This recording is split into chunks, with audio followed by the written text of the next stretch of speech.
il y avait un truc avec Jeune Entreprise à l'école, il y avait du Ben Milton, ça l'a un peu déçu, parce que moi, Julien aussi, mon plus vieux, il a joué longtemps sur Saint-Lambert, moi j'étais présidente du club pendant des années. Parce que moi, j'ai joué dans...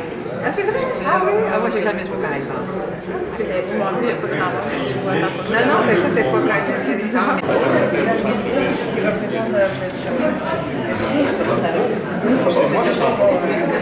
Recevoir et accepter probablement. Conseiller juridique de l'affaire du Saguenay. Oui. Ça va être très fort. Tellement un beau dossier. Vous n'avez pas, ils n'ont pas donné votre numéro de téléphone à la radio Québec? Non? Vous avez échappé à ça? À passer proche? J'essaie d'éviter ça.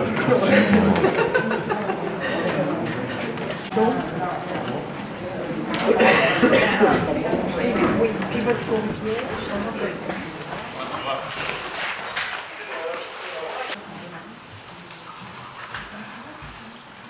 Alors, bienvenue tout le monde. Alors, Madame Guilbeault, qui représente Madame Pelcha, qui est actuellement à Mexico comme déléguée générale. Alors, c'est de la part de Madame Guilbeault que nous allons recevoir des remerciements de Madame Pelcha. Et Madame Beauchamp, Caroline Beauchamp, auteure du Québec laïque, les chers invités. Alors, je tiens à souligner aujourd'hui la présence de certains lauréats du prix Condorcet des dernières années, M. Daniel Barry, ici, et M. Christophe de Bellefeuille, SFPQ, qui a reçu le prix en 2011. En fait, c'est pour le SFPQ, là. C'est pour le syndicat de la fonction publique. On applaudit le syndicat de la fonction publique. Oui. Moi. Je vais inviter maintenant M. Michel Lincourt qui va nous lire une lettre que nous avons reçue de Mme Carole Poirier qui s'excuse de ne pouvoir être là, mais qui tient quand même à féliciter les lauréats. Ah, il est là, Michel. Tu veux lire la lettre, s'il te plaît? Je disais que la lettre est adressée à M. Jobin, président du Mouvement laïque québécois, en date du 16 novembre 2013. Madame Jobin, j'aurais eu grand bonheur à être en votre présence aujourd'hui pour prendre part à cette cérémonie de remise des prix Condorcet Desaules 2012. Étant prise dans le tourbillon des responsabilités parlementaires, je ne puis avoir ce plaisir, mais permettez-moi de vous adresser quelques mots. Au Québec, le débat sur les enjeux de la laïcité n'est pas clos. Ces thèmes reflètent l'ampleur des défis que nous réserve la vie. Je suis très heureuse de voir le travail exemplaire de Christiane Pelcha et de Caroline Beauchamp récompensés cette année du prix Condorcet Desaules. Cet honneur confirme l'importance de leur engagement pour la défense et la promotion de la laïcité au Québec. Madame Pelcha, le courage de vos paroles et de vos écrits aura permis au Conseil du statut de la femme de poursuivre ses efforts pour l'égalité et la liberté des femmes.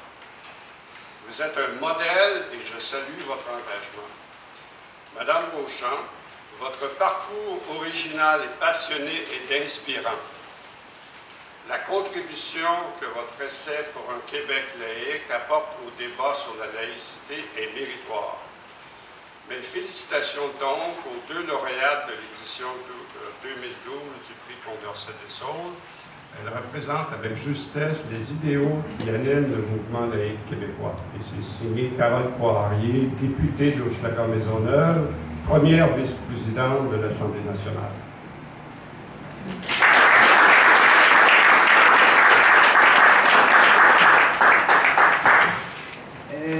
Alors, je vais poursuivre en excusant certains lauréats qui n'ont pas pu se présenter cette fois-ci à cause d'occupation.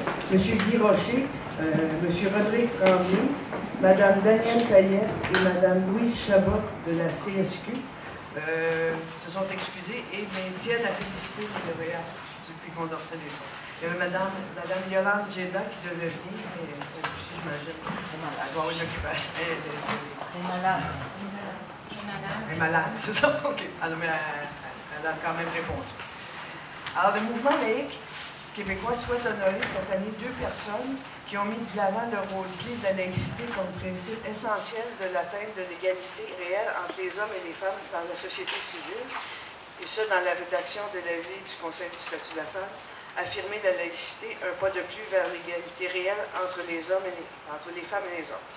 Cet avis a d'ailleurs été rendu public le jour même où nous remettions le prix Condorcet des Saules 2011 au syndicat de la fonction publique, avec M. de Bellefeuille.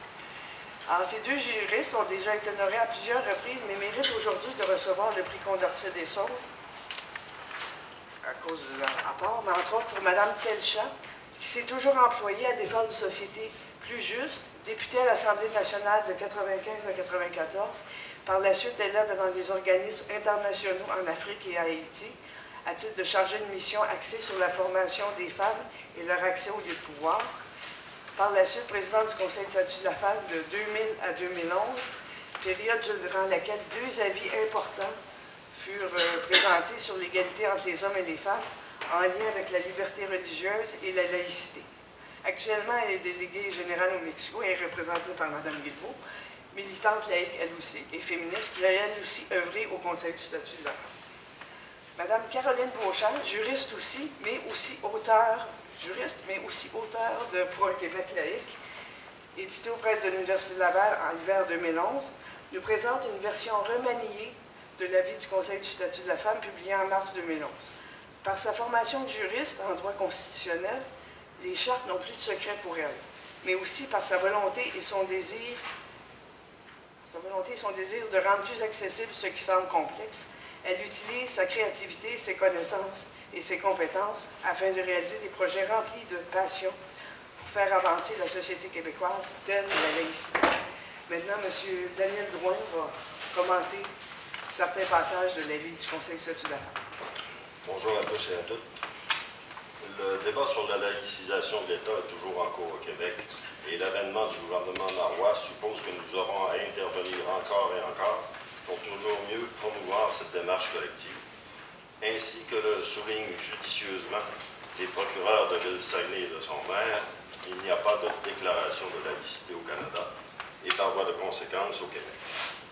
Par contre, le préambule de la Charte canadienne énonce que le Canada est fondé sur des principes qui reconnaissent la suprématie de Dieu et la primauté du droit.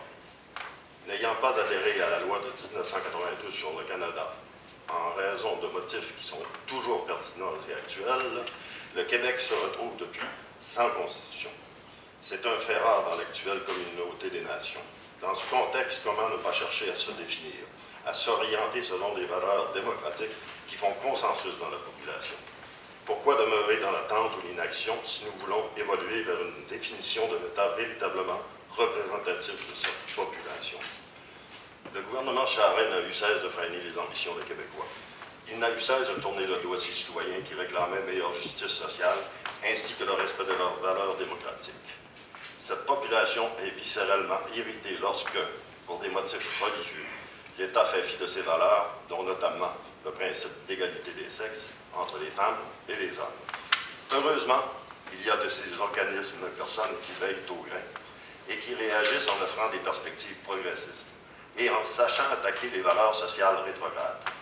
C'est ainsi qu'en septembre 2007, le Conseil du statut de la femme a publié l'avis intitulé « Droit à l'égalité entre les hommes et les femmes et liberté religieuse ». Le législateur québécois a amendé ensuite sa charte au cours de l'année 2008 et pour y inclure le principe, ce principe.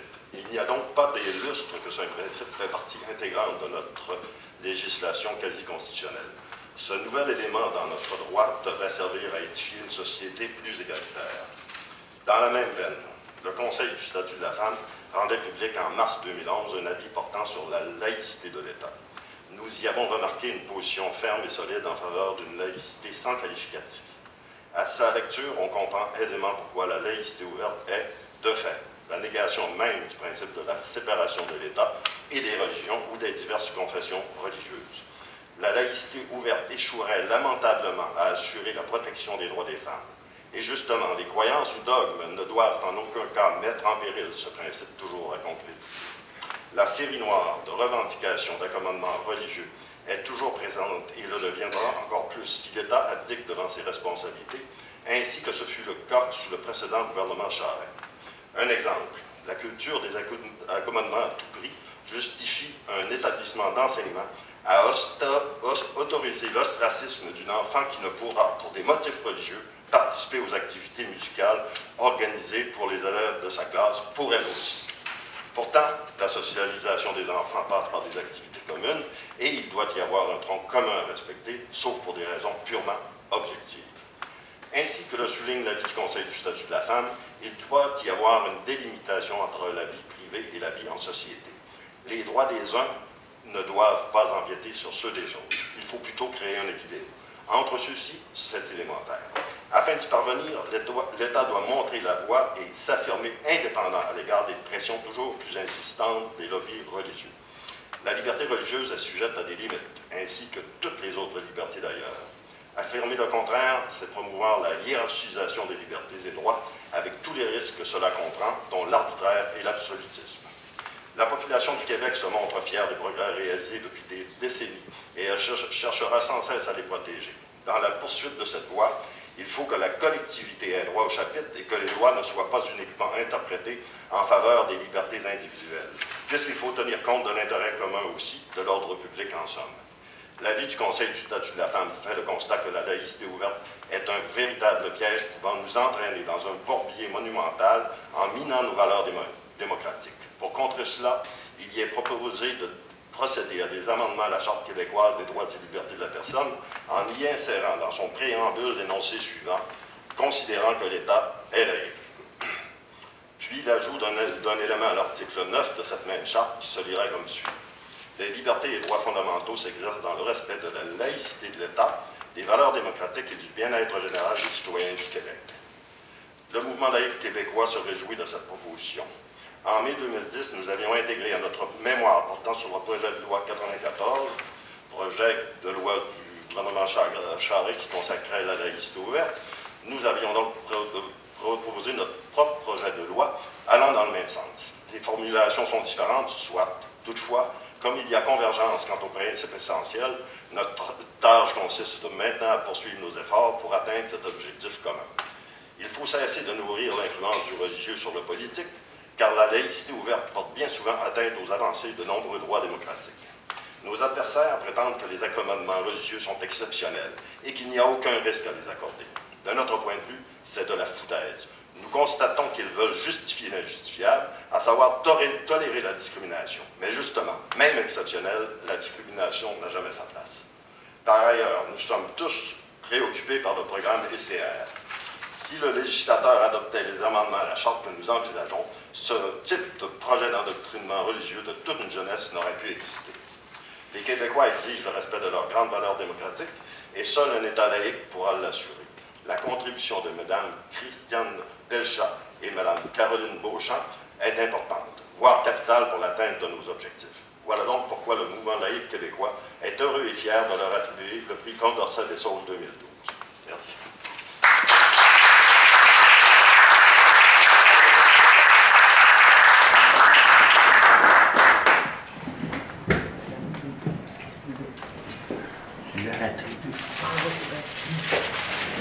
Alors, avant de lire l'allocution de Mme Pelchat, je tiens à dire à quel point j'estime que ce prix qui est remis aujourd'hui à Mme Beauchamp et à Mme Pelchat est mérité et que je suis donc très honorée de remplacer Christiane Pelchat aujourd'hui pour le recevoir.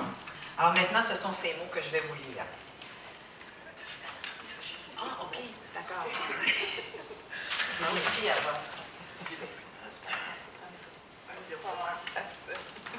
On en parlera après. Très belle place.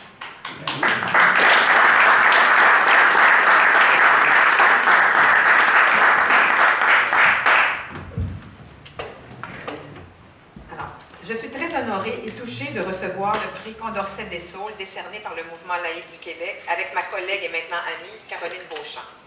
D'emblée, j'aimerais dédier ce prix à chacune des membres du Conseil du statut de la femme qui ont siégé avec moi de 2006 à 2011. Les membres du CSF sont nommés en vertu de la loi du CSF qui prévoit que le gouvernement désigne des femmes qui représentent tous les milieux de la société québécoise, le milieu syndical, le mouvement féministe, le milieu universitaire, le secteur économique, en plus des femmes déléguées par les ministères partenaires. Le rôle des membres est de donner des orientations et d'adopter des recherches, des avis destinés à l'État pour enrayer la discrimination systémique dont sont l'objet les Québécoises encore aujourd'hui. Sans l'inspiration et sans l'appui des membres du CSF, la trilogie portant sur le thème « Égalité des femmes et liberté de religion » n'aurait pas vu le jour. Il y a longtemps que le CSF le dit, laïcité rime avec égalité, de même que égalité rime avec laïcité. Les femmes savent depuis toujours que devant Dieu, les humains ne sont pas tous égaux. En fait, l'existence même du Conseil est due aux demandes des féministes, dont plusieurs suffragettes ayant lutté contre le clergé catholique pour l'obtention du droit de vote. Il n'est pas inutile de le rappeler. Le Conseil du statut de la femme est né dans la foulée de la séparation de l'État et du religieux, séparation qui a permis la libération de la femme au sens propre. Dès le premier mois de mon arrivée au Conseil, j'ai été amenée à me pencher sur les menaces aux droits des femmes à l'égalité engendrées par les accommodements raisonnables accordés en vertu de la liberté de religion. Ma réflexion n'était pas complétée, mais je savais que nous assistions, et ce n'est pas banal de le rappeler, au débat droit individuel versus droit collectif. La question qui se posait était de savoir si une personne pouvait refuser de recevoir des services publics rendus par une femme au nom de sa liberté de religion. Une tendance certaine était en train de se dessiner. Un homme pouvait demander de ne pas être servi par une femme comme examinatrice pour son permis de conduire parce que sa religion l'empêche d'être seul avec elle dans un espace fermé. De plus en plus, au nom de l'équilibre des droits, de la non-hiérarchisation des droits et du relativisme culturel, devions-nous accommoder ces hommes et remplacer la femme par un homme pour donner le service? Mais qu'est-ce que ça fait, entendions-nous, de la part d'intellectuels, de députés, de chroniqueurs, pire, de juristes? Devant les risques d'un retour en arrière et devant l'atteinte au principe de l'égalité entre les hommes et les femmes, les membres du Conseil m'ont donné le mandat de rédiger un avis pour demander au gouvernement de protéger le droit à l'égalité et le droit à la dignité humaine. C'est ainsi que la juriste Caroline Beauchamp a été retenue pour rédiger le premier avis du Conseil intitulé « Droit à l'égalité entre les femmes et les hommes et liberté religieuse ». Nous avons eu aussi le privilège de travailler avec le professeur Henri Brun, constitutionnaliste et expert en interprétation de nos chartes, que je remercie de tout cœur. J'aimerais rappeler les principaux enjeux de cet avis qui nous ont amenés à la rédaction de l'avis sur la laïcité.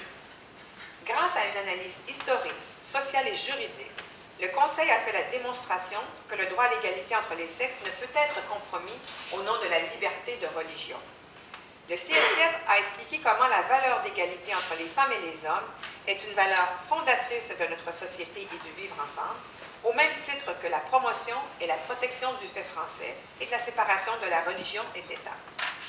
Nous avons établi que l'égalité entre les femmes et les hommes, valeurs et droits collectifs, peut être un frein au droit individuel de la liberté de la religion, au même titre que la primauté du fait français et la protection de la langue française permettent de limiter la liberté d'expression et imposer la fréquentation de l'école en français, imposer le français comme langue de travail, langue d'administration publique et obliger l'affichage commercial uniquement en français.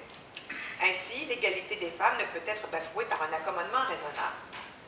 Nous avons donc demandé une modification à la Charte québécoise pour que soit affirmé que l'égalité entre les femmes et les hommes est une valeur fondamentale et structurante pour notre société.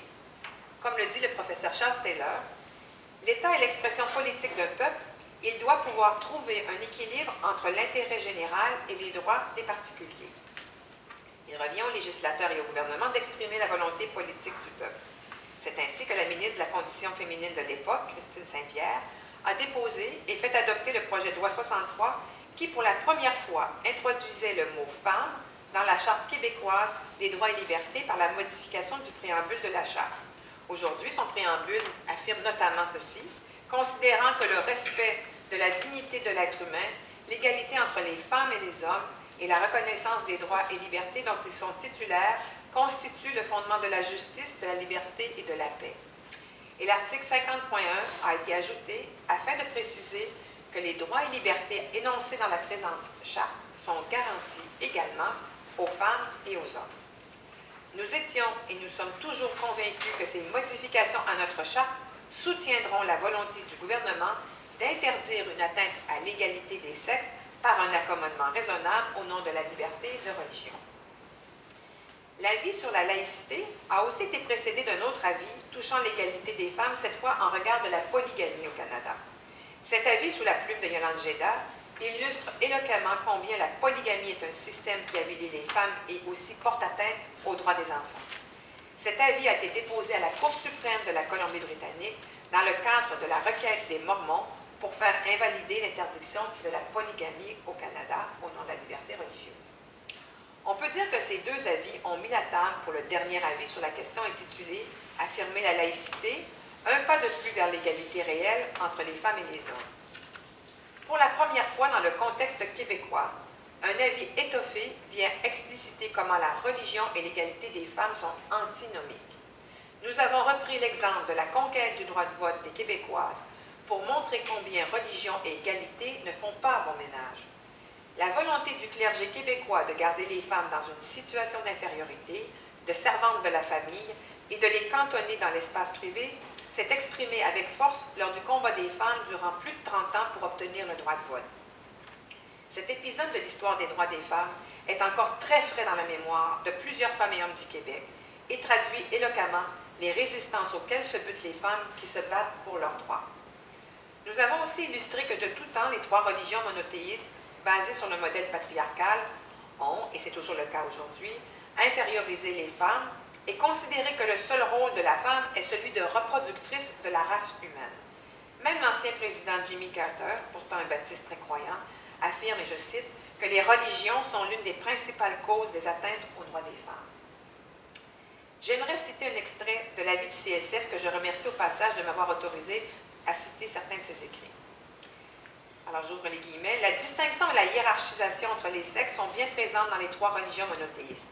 Ce message de l'infériorité des femmes a été transmis à partir des textes fondateurs, la Bible et le Coran, qui ont fait l'objet de multiples interprétations. Ces interprétations portent aussi la trace des connaissances et de la culture de l'époque. On y retrouve entre autres une vision du monde et une représentation du rôle et de la femme, de l'homme et de la femme, en particulier à travers l'image masculine de Dieu, l'interprétation du récit de la création et de celui du péché originel, qui marqueront profondément la place et le traitement réservé aux femmes. Le discours religieux demeure incapable de concevoir que l'homme et la femme puissent remplir des fonctions identiques. Les différences biologiques seraient voulues par Dieu et justifient le maintien des rôles sociaux distincts. Encore en 1988, l'Église catholique définit la femme essentiellement par sa capacité de mettre au monde un enfant. Dans une lettre avant qu'il ne devienne pape, le cardinal Ratzinger mentionnait que la femme, bien qu'égale à l'homme, a un rôle différent et ne peut revendiquer une réelle égalité. Je cite, « Une première tendance souligne fortement la condition de subordination de la femme dans le but de susciter une attitude de contestation. » Je cite encore, « La femme garde l'intuition profonde que le meilleur de sa vie est fait d'activités ordonnées à l'éveil de l'autre, à sa croissance, à sa protection, malgré le fait qu'un certain discours féministe revendique les exigences pour elle-même. » Dernière citation, « Ce que l'on nomme féminité est plus qu'un simple attribut du sexe féminin. Le mot désigne en effet la capacité fondamentalement humaine de vivre pour l'autre et grâce à lui. » Fin des citations.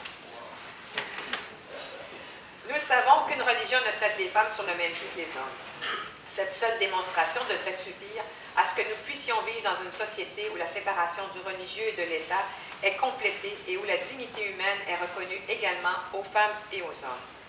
L'avis sur la laïcité demande au gouvernement de modifier la charte québécoise pour y inclure le principe de laïcité et de ce fait d'évacuer le nouveau concept de laïcité ouverte que nous avons qualifié de laïcité ouverte à l'atteinte aux droits des femmes. Pour nous, le maintien du statu quo ouvre la porte aux manifestations religieuses sexistes et discriminatoires au sein de l'État. Et le statu quo permet aussi une atteinte à la liberté de conscience et à la liberté de religion. Dans cet avis, nous avons aussi expliqué comment la laïcité ouverte porte atteinte aux valeurs de la société québécoise qui s'affirme et se déploie à travers la politique interculturelle adoptée par le gouvernement depuis les années 70.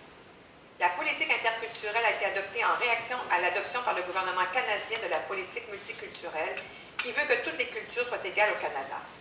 L'interculturalisme, au contraire, postule que le Québec est garant de valeurs et de droits collectifs qui rassemblent et favorisent le vivre ensemble. Ces valeurs je les rappelle ici, sur la protection du français comme langue commune, la laïcité et l'égalité entre les femmes et les hommes. Ces valeurs, dis-je, sont également réitérées depuis 40 ans par les autorités publiques de toute tendance politique. À l'opposé, la politique du multiculturalisme a pour effet que les humains sont identifiés en fonction de leur rattachement à une culture particulière.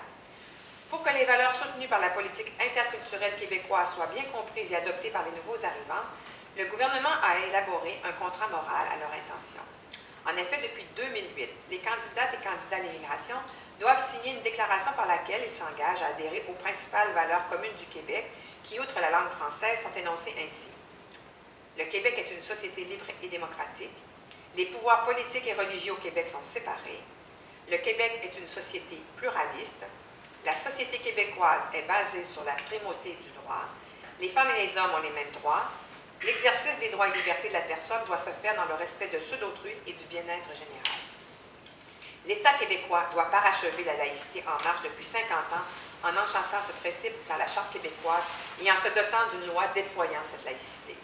Ce faisant, le gouvernement se donne l'outil pour vraiment protéger l'égalité des femmes, pour protéger la liberté de conscience et de religion, et pour donner de la crédibilité au contrat moral qu'il demande aux nouveaux arrivants de signer pour favoriser le vivre ensemble dans cette société d'accueil. Les mesures que l'on propose pour donner vie à la laïcité comme mode d'organisation entre les principes de liberté de conscience, séparation de l'Église et de l'État, d'égalité entre les citoyennes et citoyens, ne sont pas les seules que devrait prévoir le gouvernement. Nous souhaitons que soit interdit le port des signes religieux par les fonctionnaires de l'État et nous souhaitons aussi des changements au cours d'éthique et culture religieuse pour que l'État, enfin, se soustrait de l'enseignement du religieux. La séparation de l'État et de la religion commande au gouvernement de ne pas s'associer aux religieux afin de justement respecter la liberté de conscience et de religion. Accepter que durant leurs heures de travail, des fonctionnaires portent des signes religieux, c'est associer l'État aux religieux et enfreindre la liberté de religion au même titre que de faire la prière au conseil de ville a été jugé comme enfreignant la liberté de conscience et religion. Aussi, pour respecter l'égalité des sexes comme fondement de la justice et de la liberté et de la paix, comme le prévoit maintenant la Charte des droits et libertés, nous ne pouvons permettre le port de signes religieux ostentatoires par les fonctionnaires, a fortiori, ce sont eux-mêmes signes de l'infériorité des femmes et qu'ils perpétuent cette infériorisation. Recevoir un tel prix est un honneur et j'en remercie le Mouvement laïque du Québec. Je suis très heureuse de le partager aujourd'hui avec Caroline Beauchamp et je tiens à le dédier également aux membres du Conseil du statut de la femme. Je crois que toute cette petite pierre que les femmes posent jour après jour, année après année, siècle après siècle, nous ont amenés quand même pas mal loin. La laïcité est un outil essentiel pour permettre aux femmes de continuer d'avancer ici, mais également partout dans le monde. C'est aussi à toutes ces femmes qui luttent ailleurs contre les discriminations, parfois au péril de leur vie, que je dédie ce prix Condorcet des Sauves. Merci.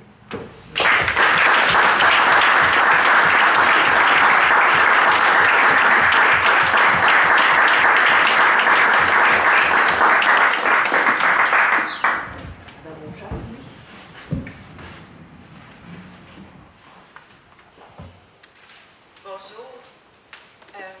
La vie est une succession d'événements inattendus. Nous faisons un pas, puis un autre, et tout à coup, on se retrouve sur un chemin dont on ne soupçonnait pas l'existence et dont la destination finale demeure mystérieuse. Il y a quelques années, je n'aurais pas imaginé que je travaillerais sur la laïcité, et encore moins que ce travail serait reconnu comme il l'est aujourd'hui. Je sais qu'ici, vous êtes plusieurs à militer ouvertement, parfois depuis de nombreuses années.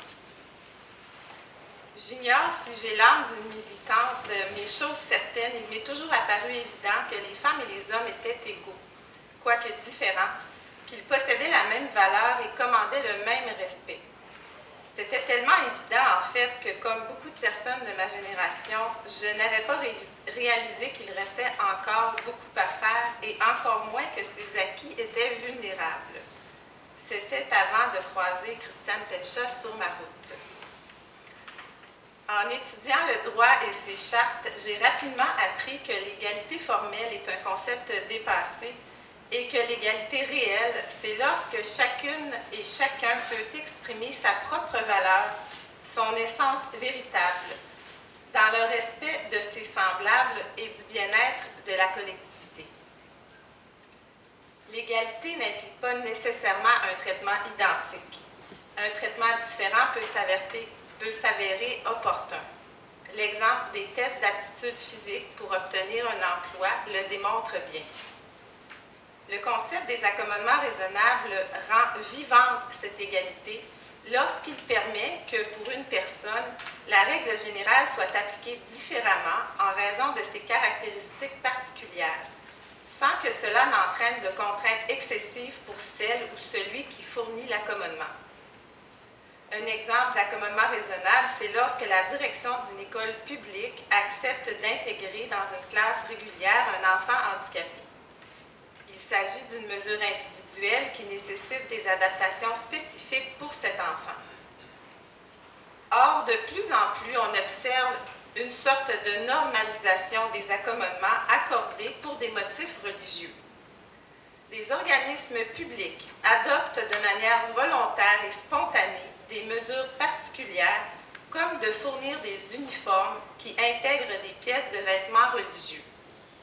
Ils transforment alors une règle d'exception, appliquée à une personne en particulier, en norme générale, et cela au sein même de l'État.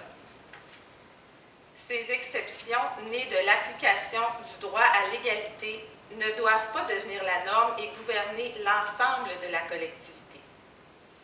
Pourtant, l'état du droit permet ce genre de raccourci en matière religieuse puisqu'il n'énonce pas formellement que l'État est séparé du religieux. On assiste à une surenchère de demandes hétéroclites, à des solutions disproportionnées et qui contribuent à brouiller davantage l'image de neutralité de l'État. Certains affirment qu'il n'y a pas péril en la demeure, que nous agitons des épouvantails et suscitons des craintes dont les fondements ne seraient pas avérés. Rien n'est moins vrai. Il s'agit plutôt d'observer que de tout temps, les religions ont revendiqué une place dans l'espace public. Elles ont toujours fait preuve d'un ardent prosélytisme. Le port de signes et l'affichage de symboles religieux en sont des manifestations tangibles. De plus en plus, on voit ici des petites filles porter le voile. À 6 ou 7 ans, ce choix ne peut être qu'imposé. Et il est extrêmement douteux que cette obligation puisse reposer sur des croyances religieuses, puisque les textes expliquent que la jeune fille doit décider elle-même de se voiler lorsqu'elle devient pubère. La Cour fédérale a déjà fait remarquer avec justesse que toutes les religions, même celles qui ne sont pas expressément militantes, tendent implicitement à la domination des autres, parce que chacune prétend à la connaissance exclusive de la vérité en ce qui a trait aux valeurs et aux préceptes fondamentaux. Les religions sont absolues, totalitaristes, entières.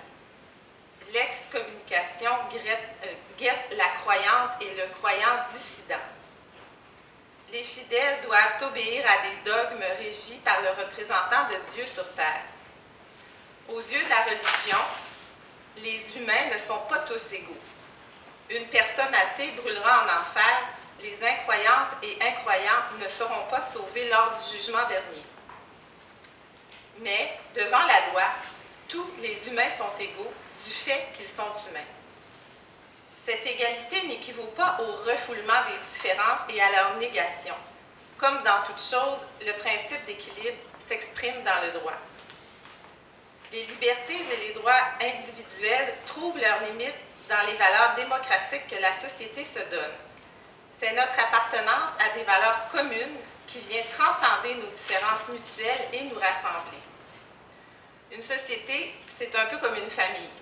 Chacun y a sa place en toute égalité, peu importe ses attributs personnels et ses croyances. La petite dernière est respectée au même titre que le grand-père, et chacun contribue au mieux-être du clan en proportion de ses facultés et de ses moyens. La citoyenneté, c'est le parapluie sous lequel nous choisissons de nous réunir. L'appartenance à un État, à ses règles, à sa culture, à sa langue. La laïcité, à mes yeux, c'est le gouvernail qui permet le rattachement de chacune et de chacun à la citoyenneté, plutôt qu'à la religiosité ou à d'autres attributs personnels. C'est parce que l'État tire sa source du peuple et non d'une quelconque puissance religieuse qu'il est démocratique. Les élus ne sont pas désignés par une puissance suprême, mais bien par les citoyennes et les citoyens. Devant l'État, nous sommes toutes et tous égaux, peu importe notre culture, notre sexe et nos croyances. La laïcité fait en sorte qu'un peuple se regroupe autour de valeurs et d'objectifs communs, au lieu de s'éparpiller d'un océan à l'autre en une mosaïque multireligieuse, multiculturelle. Les valeurs communes font de nous ce que nous sommes et ce que nous voulons devenir, notre vouloir vivre ensemble. L'échec du multiculturalisme est constaté aujourd'hui partout dans le monde. Il est temps de mettre de la chair autour de l'os de l'interculturalisme, qui ne rime pas nécessairement avec laïcité ouverte, comme certains le laissent entendre. Le Québec doit se doter de jalons clairs. La laïcité du Québec doit être énoncée comme un principe structurant qui assure que l'État n'est pas et ne paraît pas être associé aux religieux. De cette façon, l'espace étatique devient l'espace de toutes les citoyennes, de tous les citoyens. Je souhaite, et je réitère, que les autorités politiques agissent rapidement en ce sens. Aujourd'hui, je suis honorée de recevoir ce prix et je remercie Lucie Jobin et le mouvement laïque québécois pour cette marque de reconnaissance. Je suis d'autant plus heureuse qu'il me soit attribué conjointement avec Christiane Pelchat, une femme dont l'humanisme, l'intégrité, la sensibilité et les idéaux de justice continuent de m'inspirer chaque jour, même de loin. Je salue son audace, supportée par les membres du Conseil du statut de la femme, qui ont permis la réalisation de nos travaux durant sa présidence. Merci au personnel du Conseil pour leur patience et leur dévouement. Mes remerciements les plus chaleureux au professeur Henri Brun, qui nous a accompagnés dans cette démarche intellectuelle et politique avec la rigueur, l'ouverture et la clairvoyance qu'il m'a toujours témoigné. Avant la lumière, il y a souvent un moment de noirceur, de doute, que le professeur Brun a contribué à dissiper. En terminant, je remercie également le professeur Guy Rocher, lui-même récipiendaire du prix Condorcet des Saules en 2009. Ces travaux ont été pour nous comme autant de phares sur notre chemin. Merci beaucoup.